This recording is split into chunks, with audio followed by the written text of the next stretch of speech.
Kerala police അസോസിയേഷനും police officers അസോസിയേഷനും സംയുക്തമായി കുടുംബ സഹായ നിധി വിതരണം നടത്തി. സർവീസിലിരിക്കെ മരണമടഞ്ഞ മംഗലം ഡാം പോലീസ് സ്റ്റേഷനിലെ എസ് സുഭാഷിന്റെ കുടുംബത്തിനാണ് കുടുംബ സഹായ നിധി വിതരണം ചെയ്തത്. KD പ്രസേനൻ MLA ഉദ്ഘാടനം ചെയ്തു.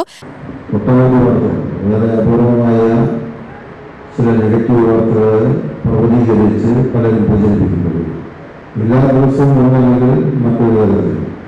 പോലീസിന്റെ ഇടപെടൽ ഈ സമൂഹത്തിൽ എത്രമാത്രം ഉപകാരമായിട്ടാണ് ഉണ്ടായിക്കൊണ്ടിരിക്കുന്നത് എന്നത് സൂക്ഷ്മമായ വാർത്തകൾ ശ്രദ്ധിക്കുന്നവർക്ക് മനസ്സിലാക്കുന്നുണ്ട്.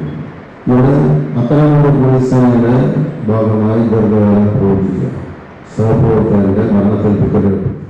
അദ്ദേഹത്തിന്റെ കുടുംബാംഗങ്ങളെ ചേർത്ത് നിർത്താൻ ചെറിയ സഹായമെങ്കിലും കുടുംബത്തിന് ലഭ്യമാക്കാൻ തങ്ങളുടെ വരുമാനത്തിന്റെ ഒരു പങ്ക് മാറ്റിവെച്ചുകൊണ്ട് നിങ്ങൾ നടത്തിയ പ്രവർത്തനത്തിന്റെ ഭാഗമായി സ്വരൂപിച്ച തുക ഇന്നിവിടെ വിതരണം ചെയ്യുന്നു. അപ്പോൾ സുഭാഷ് അദ്ദേഹത്തെ സംബന്ധിച്ച് ഈ മംഗലം സ്റ്റേഷനിൽ ജോലി ചെയ്തിരുന്ന അദ്ദേഹത്തെ സംബന്ധിച്ച് വ്യക്തിപരമായി ഇപ്പോൾ എന്തെങ്കിലും ഒരു അഭിപ്രായ പ്രകടനം നടത്താൻ അത്രമാത്രം വ്യക്തിപരമായ ഒരറിവുള്ള ഒരാളല്ല. അതിനെ സംബന്ധിച്ചാണ് സ്വാഗത ഭാഷണത്തിൽ സൂചിപ്പിച്ചത്.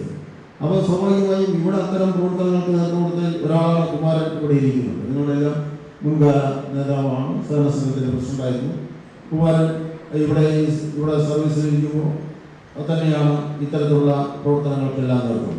ജില്ലാ പോലീസ് മേധാവി R. ആനന്ദ് മുഖ്യപ്രഭാഷണം നടത്തി. KPA president C. സുനിൽ അധ്യക്ഷനായി. ദേശീയ പുരസ്കാരം നേടിയ ആലത്തൂർ പോലീസ് സ്റ്റേഷനെ ആദരിക്കുകയും ചെയ്തു. Additional SP PC Haridas, DYSP Ashokan, Alathur ISHO TN Unnikrishnan, Mangalam ISHO S. Aneesh, അസോസിയേഷനുകളുടെ ഭാരവാഹികളായ K. Unnikrishnan, M. Shivakumar, P. Jayarajan, R. Satheesh എന്നിവർ അനുസ്മരണ പ്രഭാഷണം നടത്തി. KPOA ജില്ലാ സെക്രട്ടറി P. മണികണ്ഠൻ സ്വാഗതവും EP ശശി നന്ദിയും പറഞ്ഞു.